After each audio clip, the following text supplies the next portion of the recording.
Hi, I am really glad to be here today and to speak with you about a theme which is at my heart. And this theme is called Active Christianity. I have been a Christian all my life, and coming also from a very religious background, religion in active ways in society has been a theme ever since I grew up. I had a mom who always has been giving all the children a chance to see what inclusion means of everybody in society and not just exclusion. So all these people that, for instance, are handicapped, elderly, sometimes undergoing great problems and are somehow outcasted by society, I've learned very young that the whole message of Jesus, the way he was teaching his disciples, was all about real universal love and real universal empathy and real active help for each other. He was the one teaching us about enclosing those that, were blind, that were poor, that were an outcast, and teaching us how important it is that we learn to unify as a family, that we take care of each other like a family, like real brothers and sisters. I have been sometimes shocked to see that in a society in which we live nowadays, there's so much going on around us that a lot of people seem to be forgetting these messages.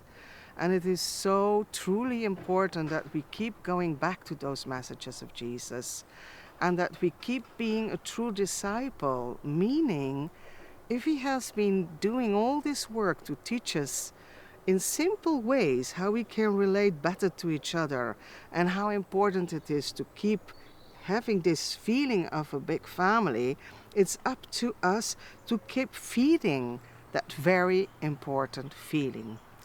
I now want to tell you a little bit of my personal story, which might help to see where I'm coming from and what some of the messages I would like to give.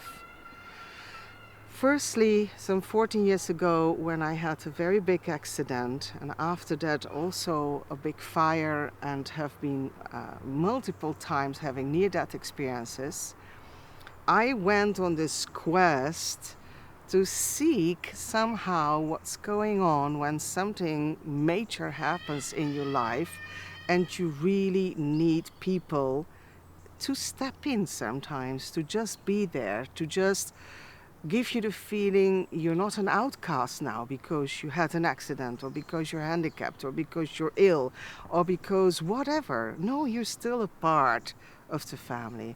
This is something I truly, again, I've been shocked. I have not seen this in many different countries for the last 14 years. And I believe things can be done differently. I have some very practical advice about the messages which I received from Jesus and also from the world of the angels, that it is all about doing things for each other. Some of the things that I've received were the messages when you see people that are in an ambulance, send them just a short prayer, just be with them in that moment of presence. There must have been thousands of times when I've seen ambulances anywhere, all over the world. I just stood still a few moments with that person to just give this prayer, this presence, this real genuine light, so that that person can feel that support at that moment when they need it very, very hard. It's sometimes people dying in an ambulance or in great panic or whatever. And it's amazing. Everything in our life is also energy. At that moment when we give truly a sign of just compassion, just being there with that person, it can really save lives and really make miracles happen. This is just a small effort, but no one out there is teaching us these things. I mean, I'm grateful that I got these messages and I'm applying them. But I've also seen that people need to be sometimes guided, as if they sometimes need teachers to remind them of what Jesus has been teaching us all over, but we sometimes forget these things. So I want to talk about active Christianity, because I have gone to hundreds of churches in my life, having been in diplomacy, journalism, all over the place in the world. Everywhere where I was, it was important to visit the churches. However, so many times I've been surprised that after hearing, preachers preaching a nice, wonderful message, whenever you went afterwards to talk to people about some real life issues, like, did you hear that the neighbor has cancer and might maybe need some support? Or did you hear that this person just lost their husband? Or did you hear that this person just had an accident? Or did you hear... There was so little support in general for people who were going through a really hard time that my message is, we need more active Christianity.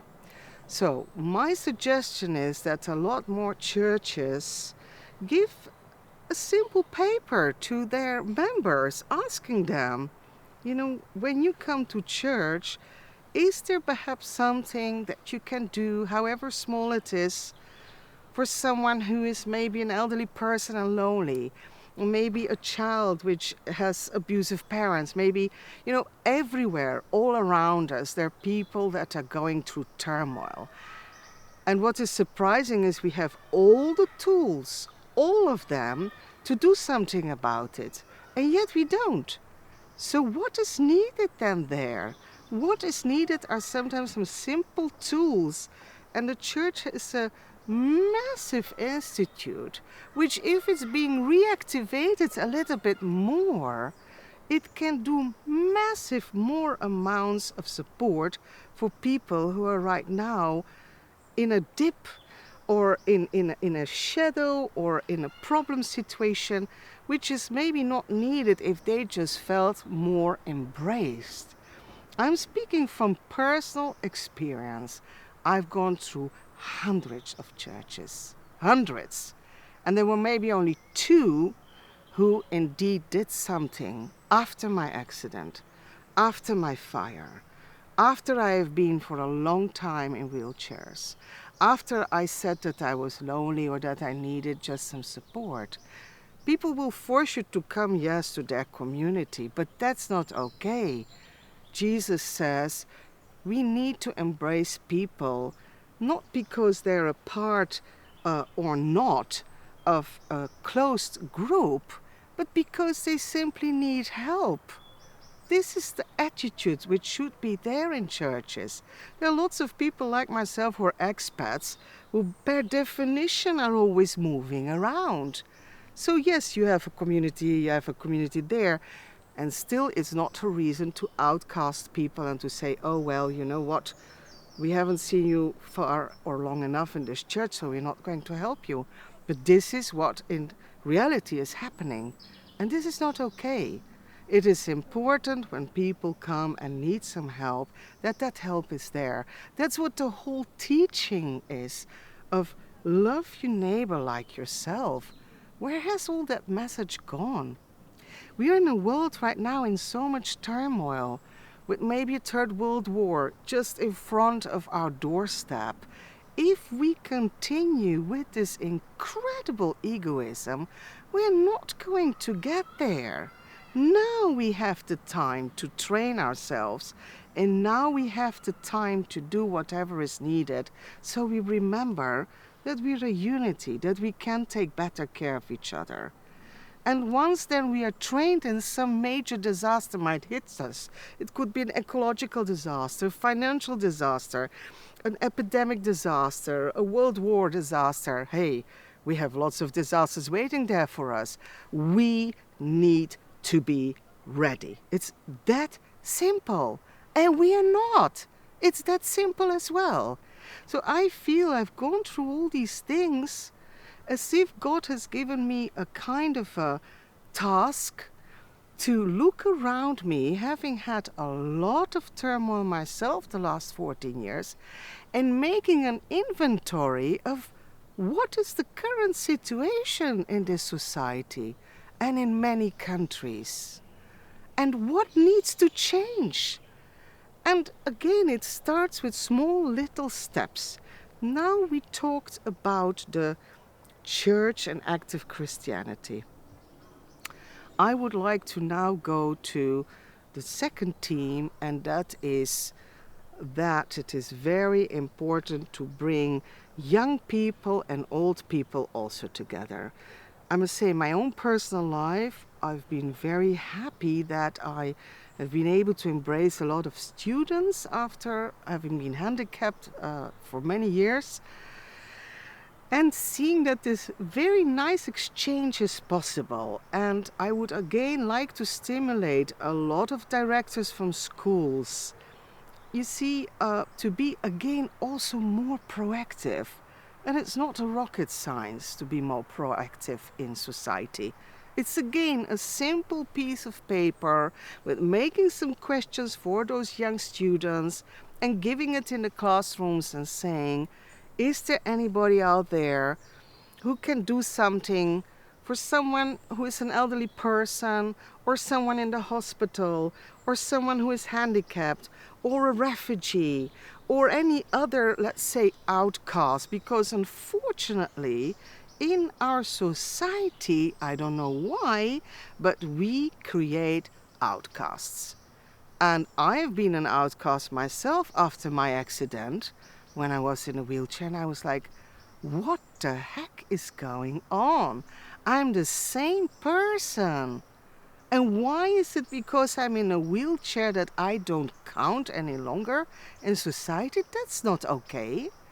So it's very important that people realize that on the one hand, we create somehow these strange kinds of outcasts. So that's the level of inventory, seeing what's going on around you.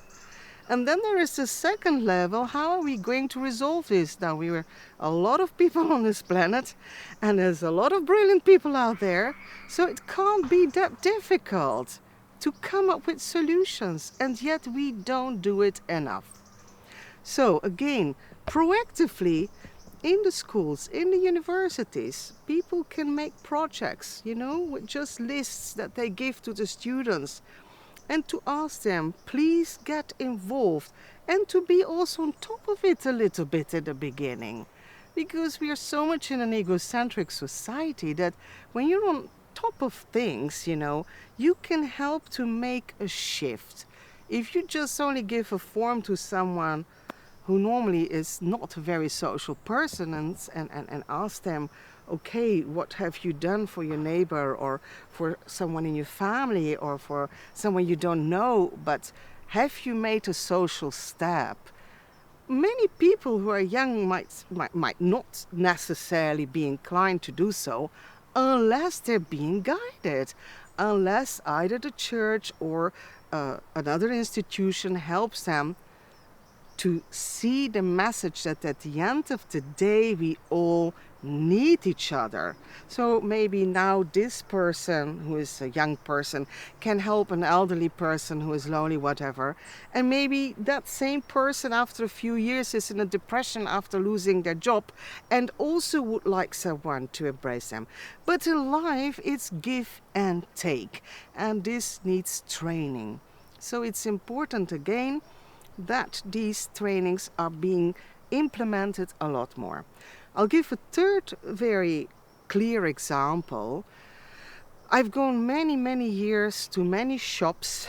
Whenever I saw people throwing things away, firstly, I find it a shame to throw things away when there's so many poor people and so many people in need of something. But you can be creative there as well. I've gone to the shops to ask them, if you're throwing these flowers away, or all this bakery, all this bread, can I take some and bring it to some hospitals, bring it to some elderly homes, bring it to people that will be so happy? And usually they said yes. Sometimes they said no, but mainly when you explain the purpose and they saw you're serious about it, then they would say yes. And a lot of people were so happy who were very ill to just receive a postcard, some flowers, to just feel, okay, someone out there is thinking about them. I want to yet give also another example, and that is homeless people. After my fire, I almost have been a homeless person as well. Thanks God, I've been able to go into a monastery because after my fire, I ended up in a wheelchair, and that was it. All those different so-called institutions and municipalities, well, let me tell you, they mainly don't work. So you need alternatives, and this is where people have to start helping each other again. In my case, no any municipality has ever helped me, nor do I doubt they ever will, because there are people like myself who are always falling in between the mazes. For one, for instance, for handicapped people who have a background which is a very international background, there is no help, unfortunately. So you have to kind of be creative and create your own help. However, as I mentioned, it has been an entire quest, 14 years long, and this help, which I have kind of created for myself, and whereby I see that things work, bringing young people in your life, helping the Christian community to wake up and be a little bit more active sometimes as well, to help people who don't necessarily always have the help they need. We need, therefore, to realize that we have a duty in our lives to also help teach people that have forgotten things, to help people to wake up again, and to be very patient. It's a very long process until you can get people who have shifted to an egoism and a very material-oriented society towards back to a society which is more human, and a society which is more Christian and taking more care of each other. I must also say the following. For the homeless people, it's so important to embrace these people. I've interviewed many of them, and all over Europe, whenever I saw homeless people, I've always gone to them, spoken to them, seen what it is they need in order to give them something, whether it's clothes or a mobile phone or money or food or just time, or to take them with Christmas with me somewhere, to sit down and give them a feeling you are a part of all of us. You're not an outcast. And I've seen how happy these people have been that there's someone there who listens to them, because I know what it is. I know that sometimes you can have things in life happening which are accidents of life. Almost all these people that I interviewed, they all had a terrible story. The one had a fire, the other had a terrible accident. They were not taken care of by society. They were falling between the maze, just like I have also fallen between the maze in the past. And it took me really some time to have a rebirth like a phoenix from the ashes. But all these people had this same similar story. They were disappointed, and they went totally in themselves, feeling lonely, sometimes very bitter. And you could see how they would just slowly open up their heart when you would genuinely ask about them, about their life, about what it is they needed, etc., etc. So again, if more people would just go out there and help those homeless people or help those refugees. I've seen so many refugees who, when they're locked up somewhere waiting for months and months in a room with absolutely no hope, no fate, it's a terrible place to be, a terrible place to be. And if you give some of those people also again some hope, just a spark of hope, they would light up if and there are people out there who are doing things, definitely, but we need a lot more. That's my whole message. It's about critical mass and mathematics in life. So when you see that, the weight of this world with this egoism is getting heavier and heavier, and the sacrifice is bigger and bigger, then this is a warning sign, and we need to do something about readdressing issues. I want in particular to speak to all those young people, because my hope is in you also, guys. I think it's fantastic when I see all those young people now giving signs that they want to spare our planet, that they go out there on the streets and say, hey guys, we only have one planet. If we don't take good care of her, like she has always taken good care of us, something out there is going to happen. You don't need to be a brilliant professor to understand that it's again a matter of mathematics and a matter of consciousness. If you continue to beat up a system, that system has no other choice than to beat back. That's how it works. So if we keep, on our planet also abusing our only habitat we have because, again, of our incredible egoism and incredible greed, which just has no limits, then we're not going to get there. And seeing all those young people who are right now striving to say, let's do something together. We are here in this fight together. I think this is brilliant, and I hope that those same young people will strive for more inclusion of all those outcasts and not exclusion of people.